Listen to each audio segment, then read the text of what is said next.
All right. Well, we got half our stuff working, so that is a start, and that is better than last time. So hopefully people know where to go.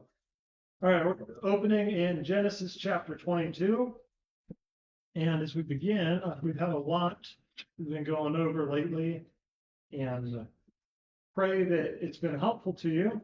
And as we jump in this evening, I want to ask, does anybody remember where we were last time? Major climactic, awesome thing happened 2 weeks ago, 4,000 years ago. Isaac was born. Isaac was born. We got a baby, right? This is great news. And if you remember, this is really important on a number of levels, right? Because God had made covenant with Abraham, right? This whole big picture thing we're looking at, so much of the Old Testament goes back to the covenant that God made with Abraham. And God had made a covenant with Abraham and basically had offered 3 different promises. Do we remember what the 3 promises are? In thy seed all will be blessed. That's one of them.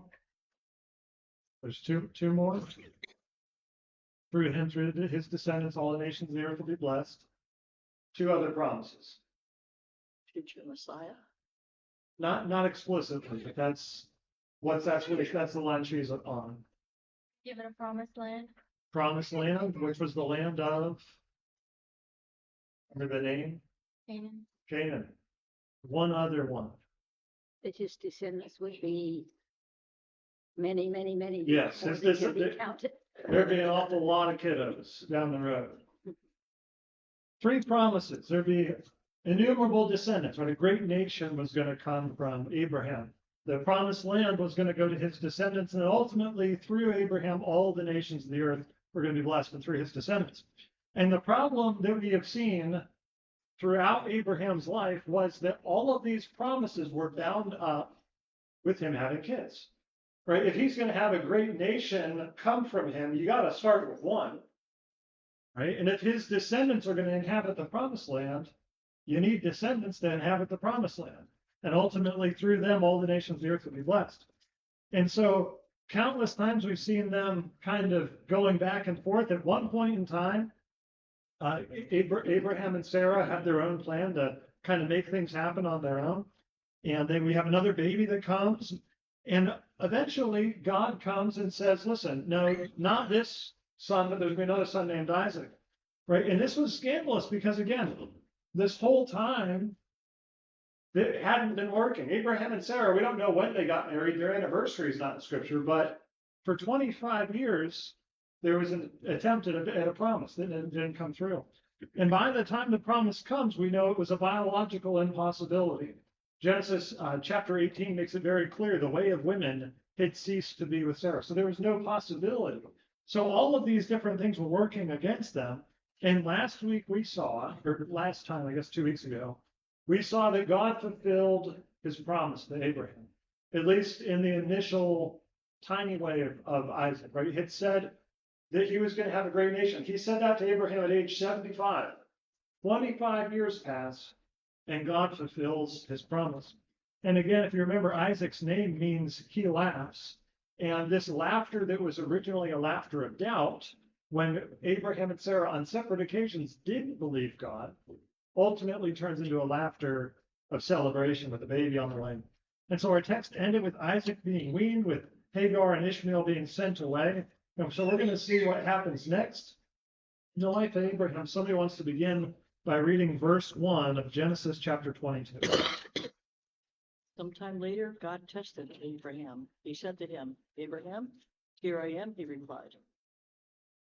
So right from the get-go, we see a test is coming for Abraham. Not going to be an easy thing. He doesn't know what it is, though. He just calls out to Abraham, and Abraham responds is in a way that I think is really helpful for us all to keep in mind. He responds and says, here I am.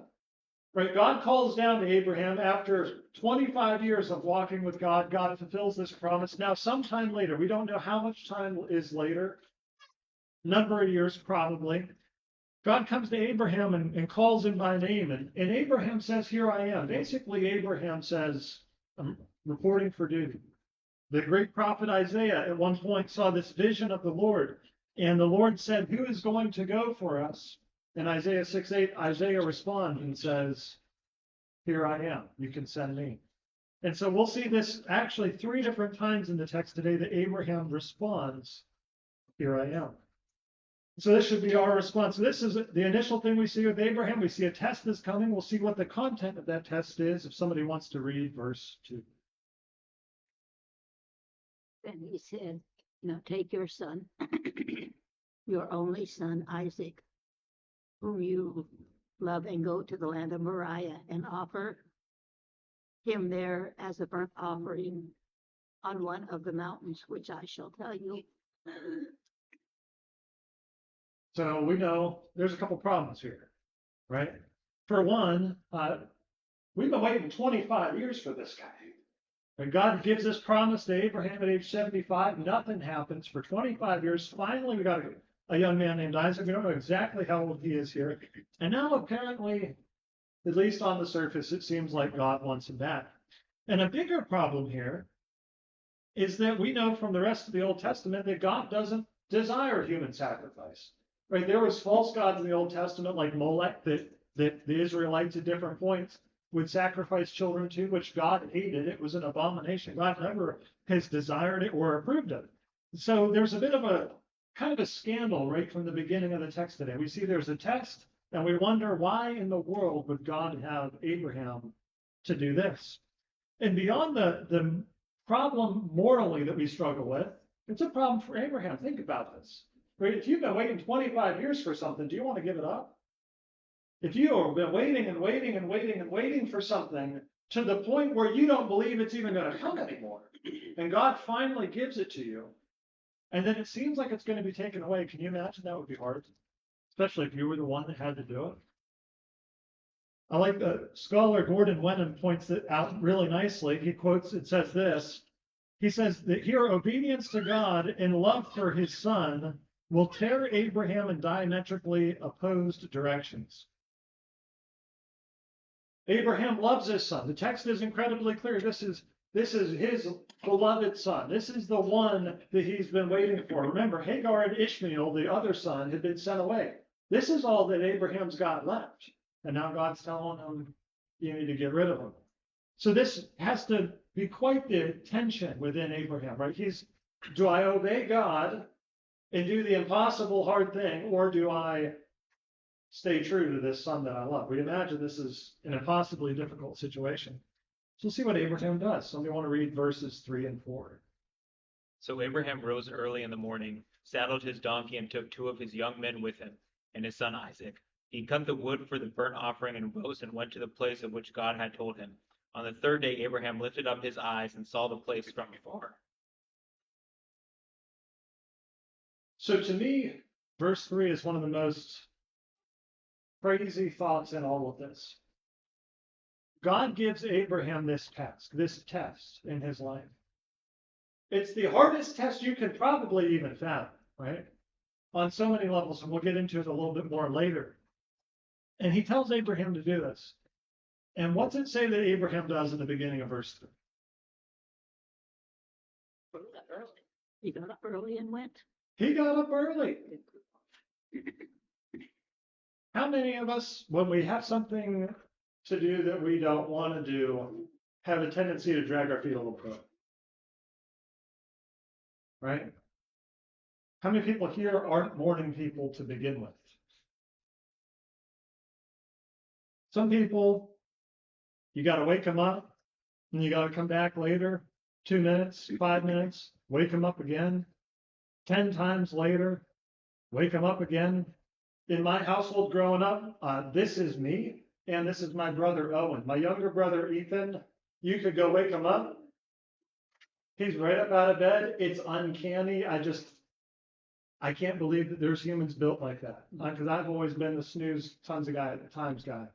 And now I'm down to just snoozing once. So I'm pretty proud of myself. Abraham is given the hardest task you could possibly imagine. And he doesn't dilly-dally. He doesn't take his time. Instead, he says, you know what? This is what God told me to do. He rises up early. He basically sets his alarm, right? He didn't have alarms in those days, but more or less. And he gets all the stuff together. He gets the supplies together. He starts cutting the wood. He gathers up the little group of people that are all going to go. And they head out on this journey. And after 3 days, they're still on the journey, and you still see the mountain in the distance. And what's really interesting here is that Abraham is so resolute in his decision to obey God that not only does he get up early to do the hard thing, but he continues for 3 days. I don't know how many of you have the policy that you need to sleep on big decisions. Is anybody here? Before you buy a car, before you buy a house, before you change careers or get a new job or pick a college, whatever it is, a lot of people say you need to sleep on it. Because sometimes your good idea is just last night's pizza or something like this. It's good to sleep on it. You wake up fresh. You wake up thinking clearly. And Abraham not only listens right away, but Abraham sleeps on it, wakes up, still thinks this is what God has for him to do, sleeps on it again, gets up, yep, this is what we're doing, sleeps on it another time, right? This is now the third day, and Abraham is continuing on in obedience to what God told him to do, even though it was an impossibly hard task. We'll see how this turns out. If somebody wants to read verses 5 through verse 8. He said to his servants, "Stay here with the donkey while I and the boy go over there. We will worship, and then we will return back to you." Abraham took the wood and the burnt offering and placed it on his son Isaac, and he himself carried the fire and the knife. As the two of them went on together, Isaac spoke up and said to his father Abraham, "Father." "Yes, my son," Abraham replied. "The fire and the wood are here," Isaac said, "but where is the lamb for the burnt offering?" That's your No, verse 8 too. Yep. Abraham answered, "God himself will provide the lamb for the burnt offering, my son." And the two of them went on together. So can you see the tension is heightening a little bit? Right? If this was a movie, they'd have the dramatic music that makes you uncomfortable going in the background. We find out at the beginning that God's going to test Abraham. We don't know what the test is going to be. We just know there's something coming. And then in verse 2, we see this incredibly difficult thing that God has asked him to do. It's scandalous because we know that God doesn't want human sacrifice. So why in the world would God say this? And we're left there is the audience wondering, what in the world is God thinking? What in the world is Abraham thinking? And Abraham rises up early, no nonsense, gets down to business, travels for 3 days. We don't even hear a peep from Abraham, right? And things are getting progressively closer to that climax. All of a sudden, he sees the mountain in the distance. They've been moving along. And then now there comes a point, Abraham is traveling with a donkey, with some servants, with the wood, with his son, all this whole group, right? A small group, but it's a group. And there comes a point that Abraham says, you guys are going to stay back here, and me and Isaac, we're going to go worship up on the mountain. But what's really interesting, look at what Abraham says at the last part of verse 5. Look to you. We're going to come back to you. He don't have a clue what's going to happen, but there's an element of faith that Abraham has when he's obeying. He says, we're going to go and worship. He knew what he was told to do. Doesn't know how any of this is going to unfold, but he at least reassures these guys, we're going to come back. We're going to go up there, and we're coming back. He doesn't have all the answers, but he does have a measure of faith. And so then Isaac and Abraham, they head out together. And then all of a sudden, can you imagine what it was like to be Isaac? Like at some point, he's getting a little suspicious, isn't he? Like, we're going to offer a sacrifice. We're going to offer a burnt offering. Right. All of a sudden, the small group gets smaller. Now it's just him and Dad. And he starts kind of going through the checklist, right? The sacrifice checklist, you can imagine. We got some wood. Check. Okay, we got the fire. Okay, we got the stuff that burns. We got the stuff that starts the fire. We got a knife. And you're like looking over this checklist. We got everything we need except for the thing that's going to die. Dad, what's going on here? We've got everything that we need to go offer the sacrifice, except for the sacrifice, the most important element. This is a little weird. Like, what's going on? He calls to his dad. His dad responds again as he responded to God originally, "Here I am." And Abraham responds ultimately, God's going to provide a lamb for himself. I don't know how much that was reassuring to Isaac in the moment. But again, there's this element of faith. First, Abraham says, we're going to come back. And then second, there's this element of faith where he says, God can provide for himself a lamb. We've got everything else that we need. Surely God is going to take care of this. Somebody wants to go on, we'll read verse 9. They came to the place which God had told him of, and Abram built an altar there, and laid the wood in order, and bound Isaac his son, and laid him on the altar on the wood. So you can imagine at this point, he's figuring it. He's figuring it out a little bit, right? But remember, this is all what God had told Abraham to do, right? Here it says they came to the place which God had told him. And here we see another layer to this whole story that's pretty incredible. We can't be 110% sure how old Isaac was. However, a lot of scholars assume he was probably a teenager, early teenager. And you got this guy named Abraham who is 100 when Isaac is born. So he might be 110, 100. He's up there a little bit. He's got everybody in the congregation beat, right? He's over a century old. Are we convinced that he would be able to effectively hunt down his son to tie him up at hog time and throw him on him? Probably not. And the second thing, if Abraham was just supposed to kill him, like when they would offer a sacrificial animal, you would kill the animal before you would tie him up. And so there's this element here now where it seems that Isaac not only ascended the mountain, but Isaac realizes what's going on. He actually submits. For some reason, he realizes this is what's supposed to happen. And he, as far as we can tell, must have yielded himself to being bound by his elderly father. Otherwise, it wouldn't have quite factored like this. And so now we have this climactic moment, right? Where this whole story has been building. It's been getting worse and worse and worse if you think about it. It starts off with Abraham's going to get tested. You're like, okay, well, we don't know what that means. Then you find out the content of the test. It's bad news. Then you find out that Abraham's actually listening and you're like, this is not good. And then all of a sudden they leave the other guys behind and Isaac's a little suspicious and Abraham says, no, it's okay. God's got this figured out. God's going to provide a lamb. And all of a sudden he's hogtied. It's like, I thought you said that God was going to provide a lamb. What's going on here? We're going to see what happens. If somebody wants to read verses 10 through 14. Then Abraham reached out his hand and took the knife to slaughter his son. But the angel of the Lord called to him from heaven and said, Abraham, Abraham. And he said, Here I am.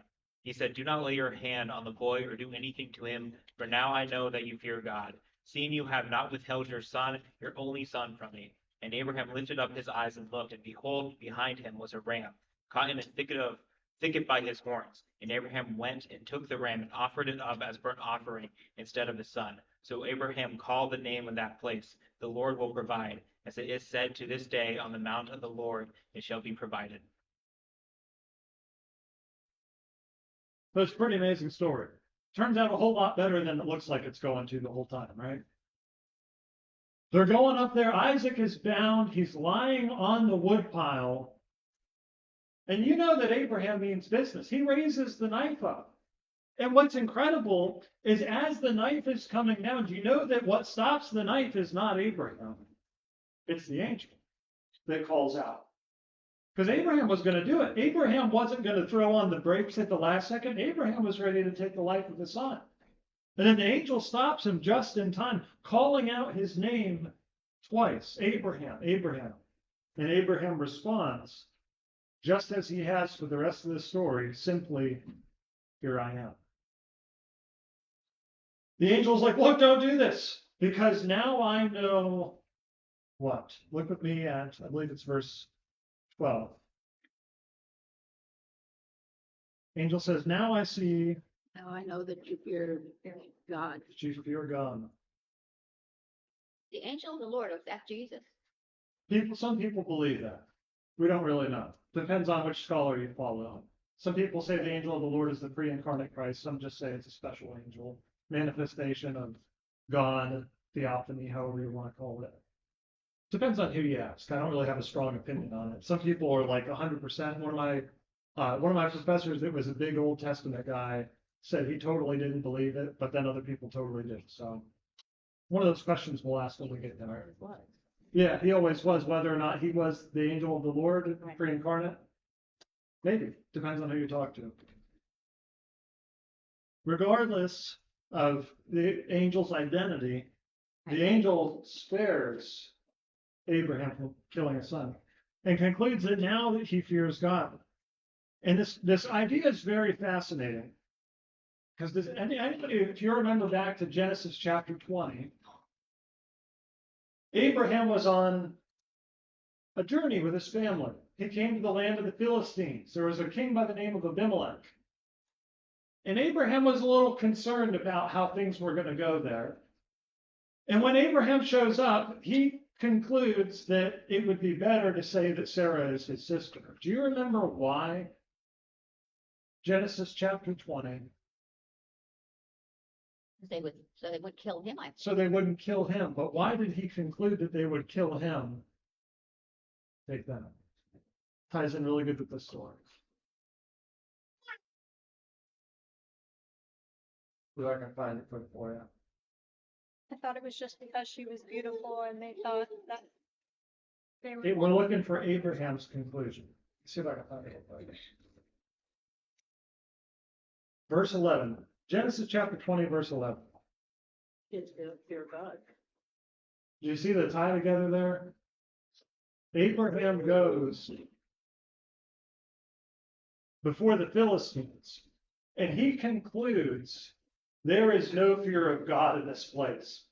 And so his thought is these people don't fear God.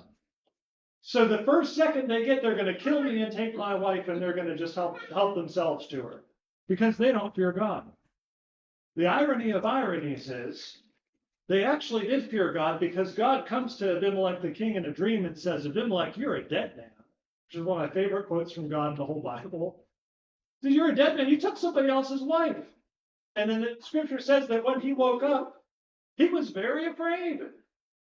So there was actually fear of God there. And we find out in that story, the one who didn't fear God at that time was Abraham. He's looking at these Philistines and said, these guys don't fear God. They're just going to kill me. They're just going to do the wrong thing. So I'm going to pass off my wife because apparently he wasn't fearing God. So this test proves in Genesis 22, as the angel says, now I know, now beyond any reasonable doubt, I see that you fear God. This idea of fearing God is a reverence for him that is manifested in honoring and obeying God. And just as Abraham had said, God provides. Abraham spoke in faith, not knowing what was going to happen, said when his son was like, we got all the supplies we need except for the thing that's actually going to die, except for the most important part.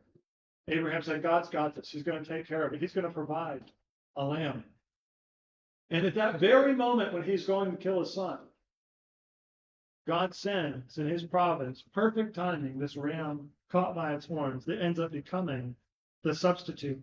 And so Abraham concludes, we're going to name this place the Lord will provide. The Hebrew actually has the sense of the Lord sees, and then by implication, he is a God who provides. So he meets Abraham's greatest need with the substitute at just the right time. And so in response to Abraham's obedience, the angel is going to share a further message if somebody wants to read verses 15 through 19.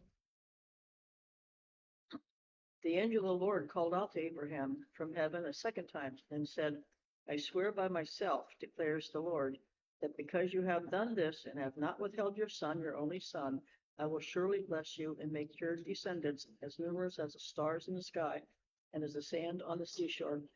Your descendants will take possession of the cities of their enemies, and through your offspring, all nations on earth will be blessed because you have obeyed me.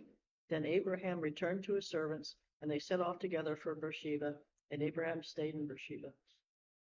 And it tells you he was the Lord, doesn't it? Angel of the Lord. But the angel of the Lord at different times is also referred to as the Lord. Again, when God appears to Abraham in Genesis 18, I believe it is, before the destruction of Sodom and Gomorrah, it says that three men show up. You end up finding out it's God and two of his angels. So there's all sorts of different things there that we could get into. We're not entirely sure how that all works out. If nothing else, the angel of the Lord speaks on behalf of God. So there is definitely that. This is the final time in Scripture that the promises to Abraham are reiterated. We've seen them many different times: Genesis 12, Genesis 15, Genesis 17, Genesis 18. All these different chapters, God gives you little pieces of the puzzle. Great nation of descendants, numerable descendants. You're going to see land of Canaan, the land of the Perizzites, Jebusites, all the otherites, right? There's all sorts of different descriptions that you get, but basically it boils down to the same three promises. But God here kind of adds a little bit more to it by swearing by himself, right? And this is really cool. The author of the book of Hebrews kind of references this, and he says this in Hebrews 6:13. It says, "For when God made a promise to Abraham, since he had no one greater by whom to swear, he swore by himself, saying, surely I will bless you and multiply you. And thus Abraham, having patiently waited, obtained the promise. For people swear by something greater than themselves, and in all their disputes an oath is final for confirmation. And so when God desired to show more convincingly to the heirs of the promise the unchangeable character of his purpose, he guaranteed it with an oath. So that by two unchangeable things in which it's impossible for God to lie, we who have fled for refuge might have strong encouragement to hold fast to the hope set before us." The author of Hebrews is saying that God has nothing greater by which to swear an oath or to promise than himself. God can't swear by the government system, by somebody else. Like, there's no greater authority to whom God can appeal. And so God appeals to himself because he is God alone, and makes this promise to Abraham. And the author of Hebrews here says that, again, God can't lie. And so God issues this incredible promise to Abraham. Again, he's issued promises in times past, but now the promise is kind of almost heaped up with an extra guarantee that God will surely do all of these different things. And we're going to see a quick closing family summary. I'll read this to spare you guys the names. Thanks. In Genesis 22:20 through 24. It says, "Now after these things it was told to Abraham, behold, Milcah also has borne children to your brother Nahor, Buz his brother, Kemuel the father of Aram, Chesed, Hazo, Pildash, Jidlaph, and Bethuel. Bethuel fathered Rebekah. These 8 Milcah bore to Nahor, Abraham's brother. Moreover, his concubine, whose name was Rumah, bore Teba, Gaham, Tahash, and Maacah." And so we see here, we'll hit on this more later, we see Rebekah's genealogy. Rebekah becomes significant in chapter 24. And we also see that this is all dealing with Abraham's brother by the name of Nahor, who now has a total of 12 kiddos with 2 different women. And we have heard that Abraham is going to be this guy who has a great nation of descendants, right? Innumerable descendants, like the sand of the seashore, like the stars in the sky. And he's got 2, one that has been cast out, Ishmael, and Isaac, who was almost just dead meat. His brother's got 12, but Abraham is the one who's got the promise. And so as we look at this story today, what in the world do we make of Abraham's test? Why does God ask Abraham to do this? Something that people wonder about a lot. It's one of those stories that oftentimes, if you have to think of stories that are in the Bible that you wish probably weren't in the Bible, this is probably up there, isn't it? You read some of the stories, you're like, I don't like this. This is confusing. This doesn't seem right. Like, why in the world would God do this? I want to encourage us this evening, and we're going to take a few minutes. It might be a shorter teaching tonight, but we're going to go back over Abraham's life and see why this is so significant. Because this test was effectively the summit of Abraham's relationship with God. It was a final once and for all test that was given to Abraham. I'm sure that we remember again, as we look back over Abraham's life, one of the things that I hope we have all learned over the last number of weeks is that Abraham doesn't exactly have a perfect track record. We like to think of the Bible heroes and think they're awesome people, and then you read the whole thing and you're like, but they're awesome like maybe 90% of the time at best. Where like everybody likes David. David gets it right most of the time, but when David blows it, he blows it good. And you're like, well, he's a man after God's own heart, but he is far from perfect. Like when he blows it big time. It's kind of where Abraham is.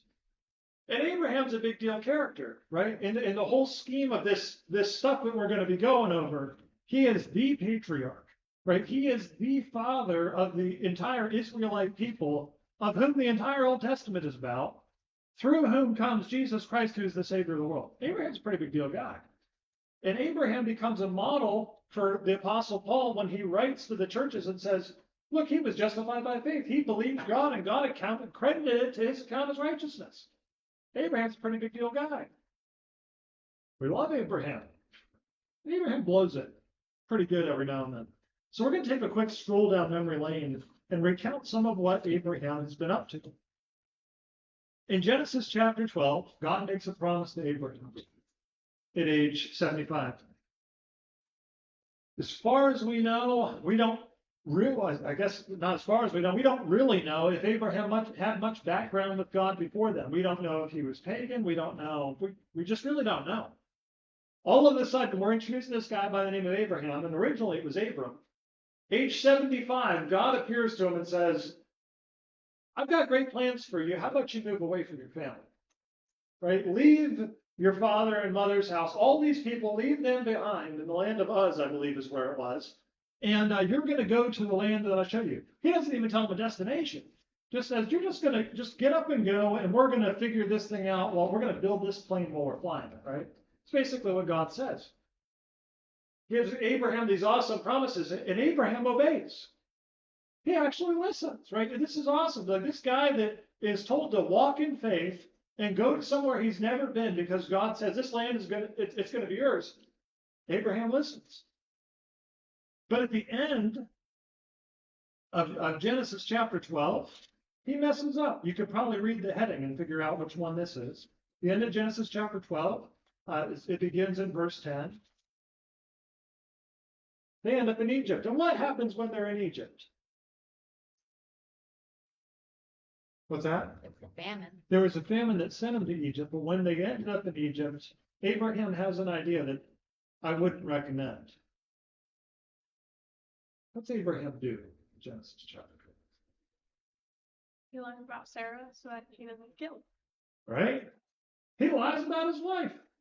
He shows up and he says, yeah, this is my sister named Sarah. We're just traveling companions. We're friends.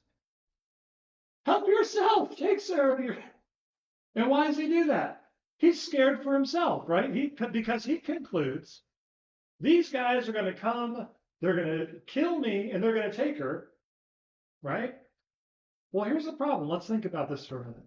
If God had made a promise to Abraham and said, Abraham, you are going to have a great nation of descendants come from you. Your descendants are going to inhabit the land of Canaan. It's going to belong to them. And through all you guys, all the nations of the earth are going to be blessed. And Abraham goes down to Egypt and is all of a sudden worried about his life. If Pharaoh killed Abraham, would any of those promises have come to pass?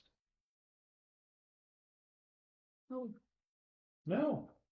It would have been a little bit different if he already had a dozen kids.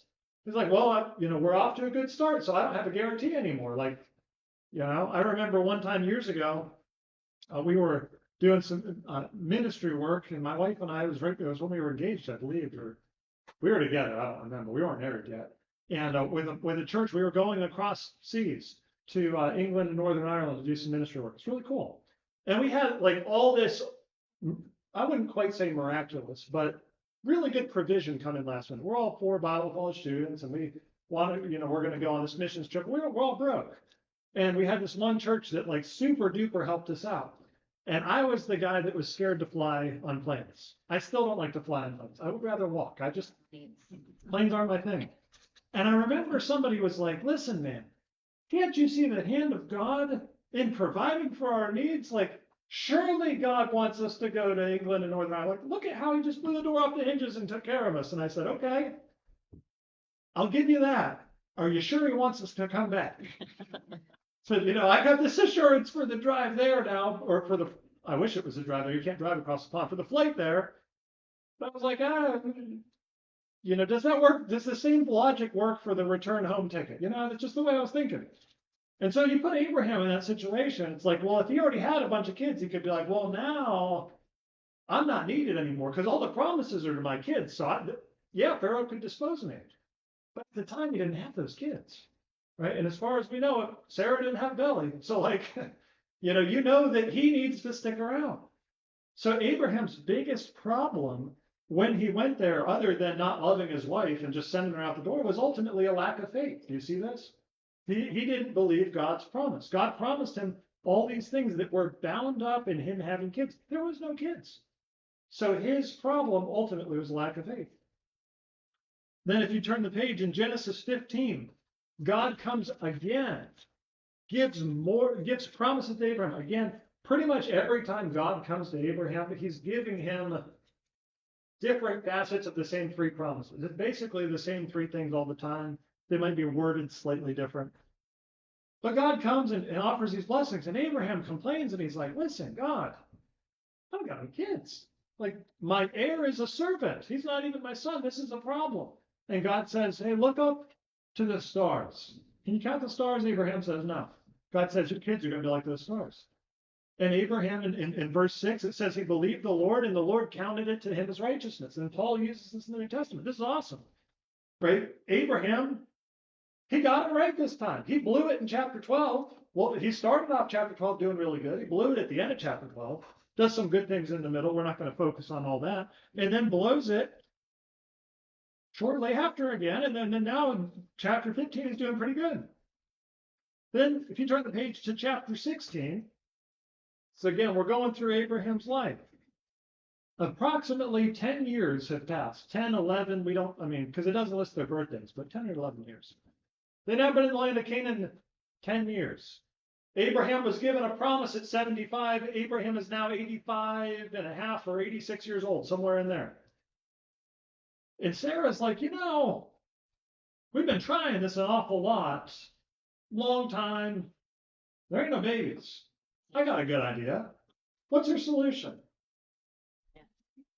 Concubine. Yeah, I got this perfect servant. Let's have babies with her, and I'll take credit for them. And one of the things that just makes me wonder that when I get to glory, I'll ask the Lord, like, how come the Hagar's fertile? Like, come on. It's just one of those, like, what in the world? But again, we see this lack of faith, right? That was ultimately at the root of this. God says to a man with one wife, look, you're going to have a great nation come from you. And they're like, well, it's been 10 years since the promise. I guess this maybe isn't working after all. So now they have baby Ishmael, and Abraham is 86 years old. So now somewhere 10, 11 years, again, we don't know. Baby's in a womb for about 10 months or so. And Sarah gets jealous, sends Hagar away. And then we see in Genesis chapter 17, God appears to Abraham again. Abraham's now 99. 13 more years have passed. 24 years have passed. God comes to Abraham again. And we get a little bit more information now. So God had said from the beginning, you're going to have a great nation of descendants, all these different things.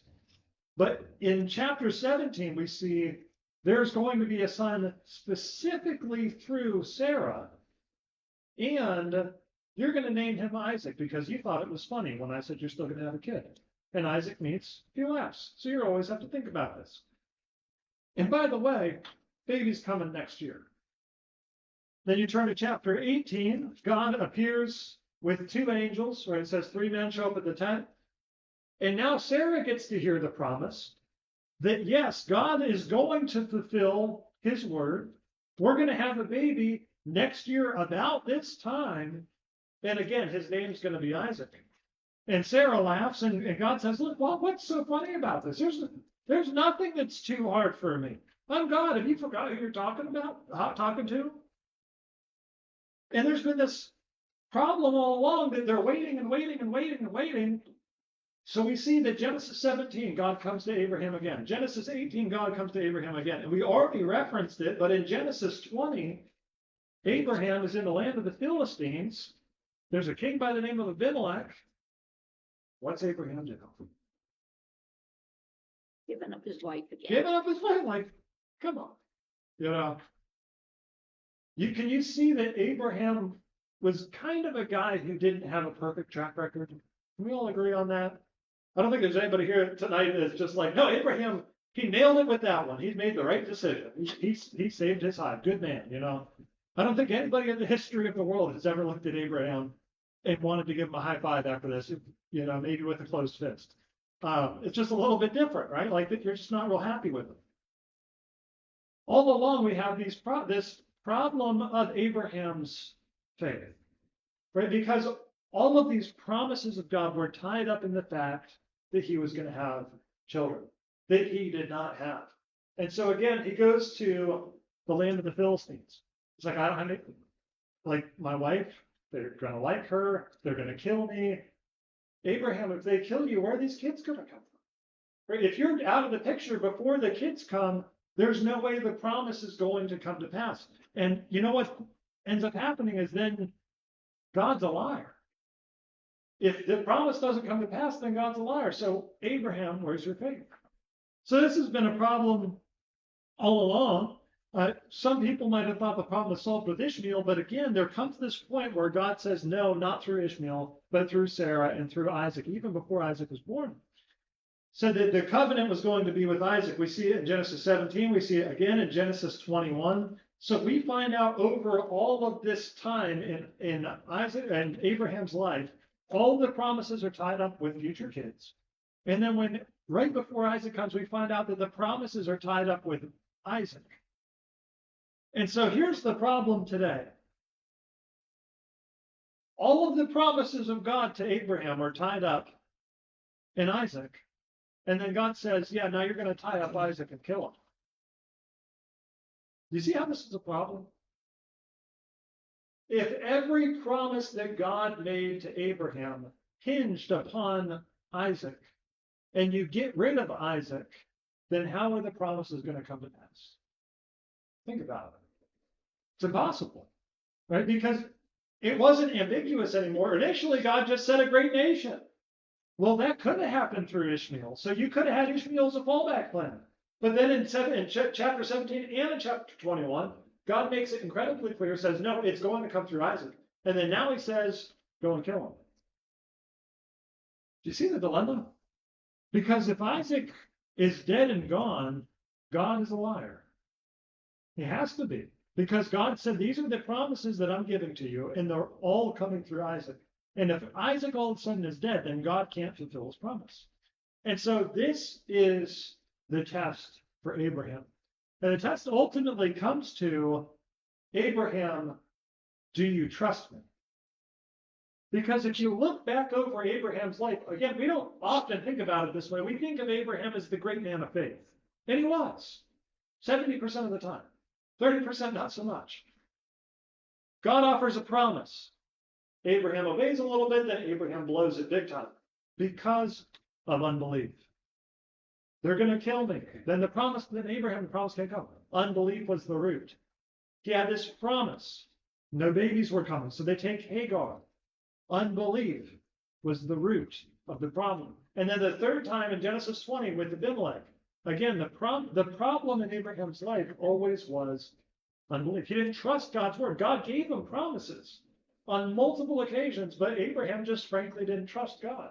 He did at certain points. He obeyed in part, but Abraham had blown it pretty sufficiently on multiple occasions.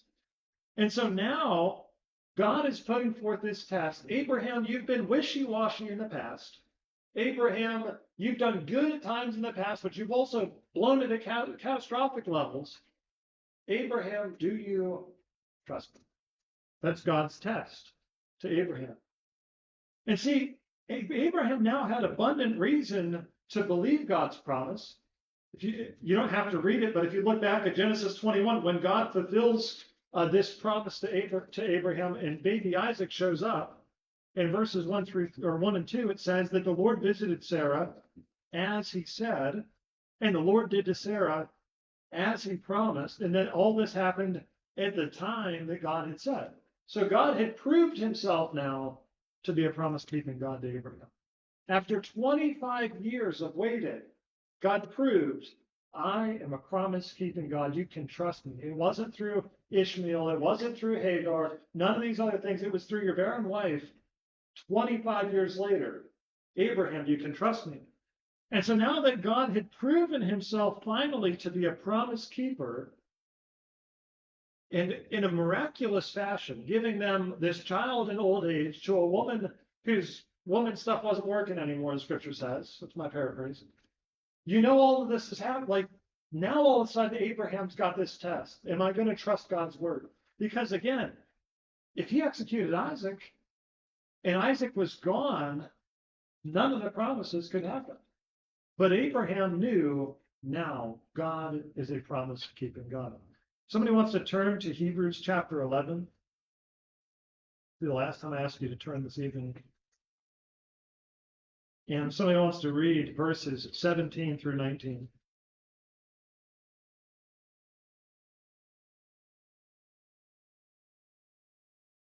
Abraham, when he was tested, offered up Isaac, and he that had received the promises offered up his only begotten son, of whom it was said, in Isaac shall thy seed be called, accounting that God was able to raise him up, even from the dead, from which also he received him in a figure.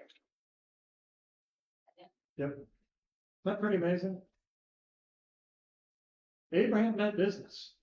Like, Abraham fully trusted and believed God. When he said to his servants, when they left at the bottom of the mountain, we're coming back, he meant it. He didn't know how they were getting back. But the author of Hebrews says, look, Abraham believed that God might have raised him back from the dead. Why? Because all of the promises of God, it's even listed right there in Hebrews 11 in verse 18, that it says, through Isaac shall your offspring be named. Right? He knew that all the promises of God were bound up in Isaac. And so finally he believed. He says, I know God's a promise-keeping God. He's proven that to me by giving us this miraculous baby. It's like, I trust God.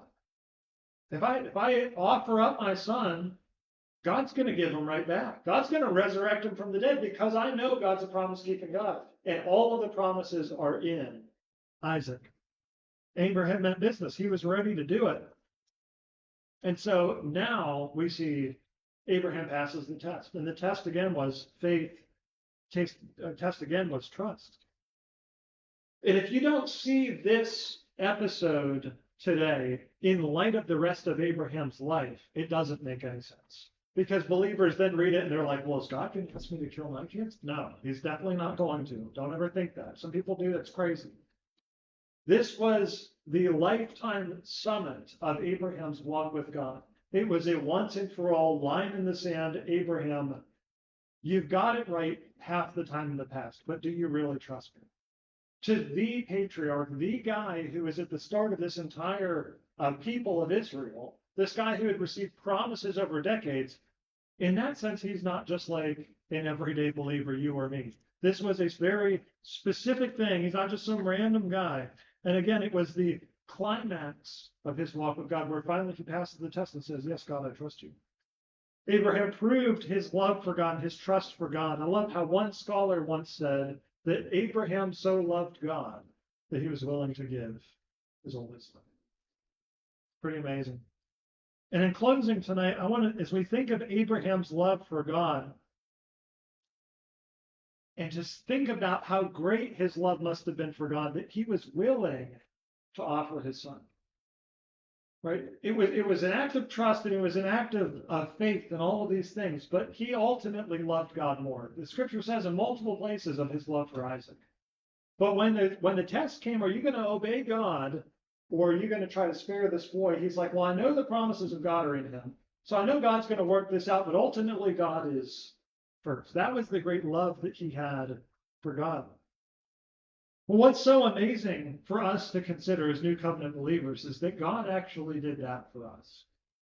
Right? The scripture says that God so loved the world that he gave his only son for us. Paul in Romans 8, verse 32 says, he who did not spare his own son, but gave him up for us all, how will he not also with him graciously give us all things?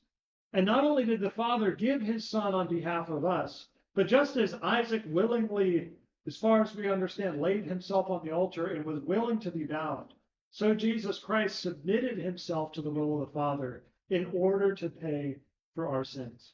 Think about this. He said he could have appealed to 12 legions of angels.